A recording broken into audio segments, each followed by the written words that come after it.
mura. Una, ang maduming salita ay galing sa maduming puso. Ang ating mga salita ay refleksyon ng laman ng ating puso. Kapag puno ito ng galit, sama ng loob o inggit, kusang lalabas iyon sa ating pananalita.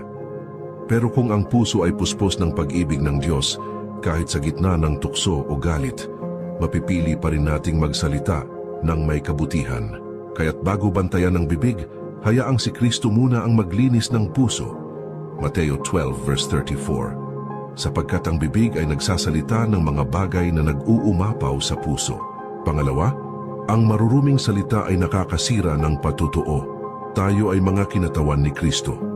Kapag puro mura o masasakit na salita ang ating binabanggit, nasisira ang ating patutuo at nawawala ang liwanag ni Kristo sa atin. Ang maruming pananalita ay parang dungis sa puting damit. Maliit man halata agad.